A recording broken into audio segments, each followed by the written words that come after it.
Am I the butthole for dropping our dinner on the ground and walking out when my boyfriend asked me, "What's for dinner tonight, B-word?" I was at my boyfriend's apartment this weekend, and I was cooking dinner because he was studying for exams. I made pasta with a chunky sauce that included meatballs and veggies. When I told him dinner was ready, he responded, "What's for dinner tonight, B-word?" with a lot of emphasis on the last word. I was fed up. I had a pretty rough day at work, and I have awful associations with that word due to past experiences with abusive people. So, I was so irritated that I dropped the pot of pasta sauce I was carrying right on the ground and said, "Well, nothing's for dinner tonight now, and I better not hear you using that word again." He freaked out about the sauce landing on his rug and even said, "You're seriously acting like a jerk right now. I do not know what else to call it."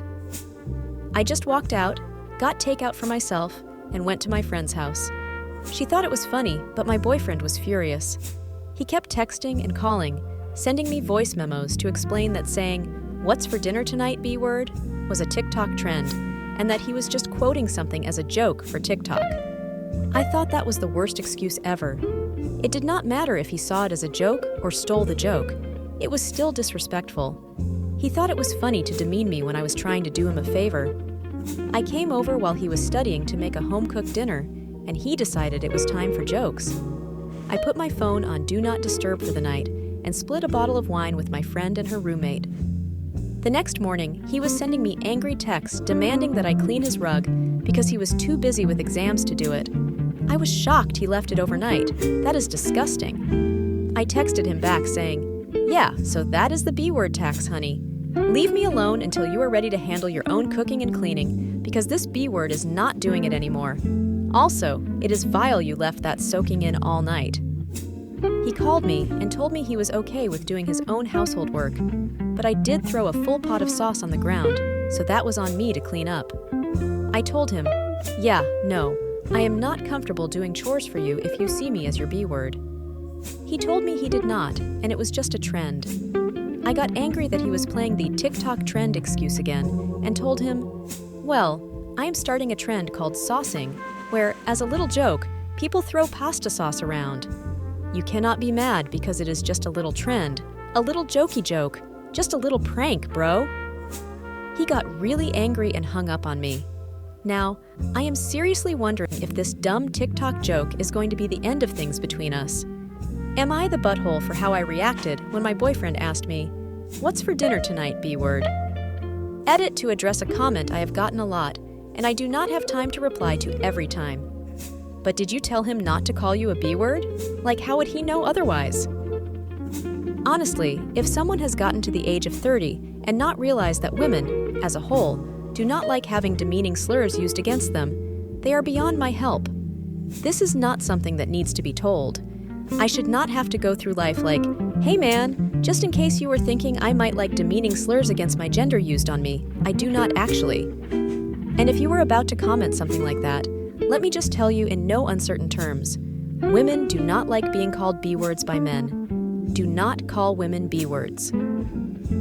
If you needed to be told that is unkind, consider yourself officially told. Now you have no excuse to not understand. Am I the butthole for refusing to pay for my sister's husband's surgery with my inheritance college money? My sister, 27F, and I, 18F, lost our dad a year ago. He was my only parent. Our mom was never in my or my sister's life. Dad left money, inheritance, for me and my sister. She used her inheritance to get new cars and renovate her house. I live with my aunt right now because my brother-in-law did not let me stay with my sister. I am planning on using my inheritance money to pay for college tuition. I have always wanted to be a doctor, but have not decided which branch yet. My sister and I have not been close since she got married to her chronically ill husband, who was allowed to make backhanded comments about our dad, mock his illness, and make a scene at his funeral, only because he is ill and should not be held accountable for his behavior. I have distanced myself, but my sister kept visiting a lot lately, venting about my brother-in-law's condition. He has been in and out of the hospital for heart problems and needs surgery. She brought up my inheritance money several times, but I ended up cutting the conversation. She then straight up asked if I could help pay for her husband's surgery, promising to pay back in less than a year. I felt uneasy because if I gave her money from my inheritance, which is a large amount, there was no guarantee she would pay back before it was time to apply for college. I am taking a gap year, but I know my sister cannot pay back that much, and I felt I was risking my future. I refused to help, and she had a meltdown at my aunt's house, calling me heartless and cruel with no empathy. She said that her husband's health should be a priority, and that I needed to help because education is nothing compared to someone's health.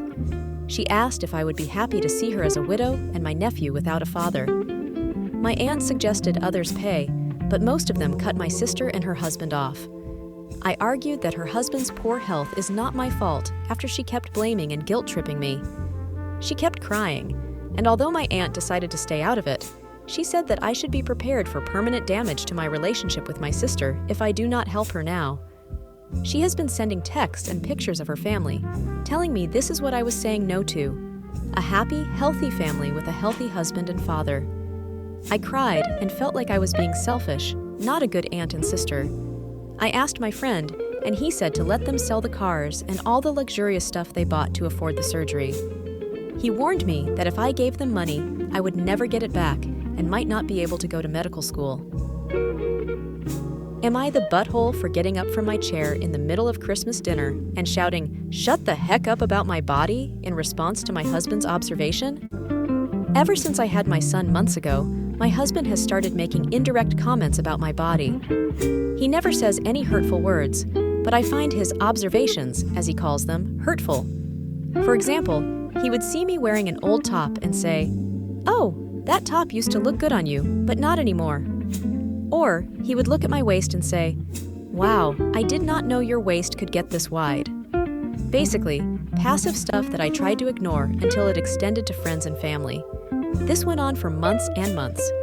We went to a Christmas celebration at his family's home. My sister-in-law complimented my floral maxi dress, and my husband said, "I agree it looks nice on you, though I have to admit that your waist could get smaller than this." Awkward silence took over. I was absolutely fuming, and this was my last straw. I got up from my chair in the middle of dinner and shouted at the top of my lungs, "Shut the heck up about my body!" He was absolutely speechless as his family stared while some others tried to calm me down. The situation got more tense, and dinner ended up being cut short. My husband stormed off to his friend's place to spend the night, leaving a very nasty text saying I embarrassed him and made a scene over an observation he made. He called me childish and told me to get therapy for my insecurities instead of verbally abusing him and scaring his family. Now I feel like an absolute idiot and like I ruined Christmas for him and everybody with my oversensitivity. Am I the butthole?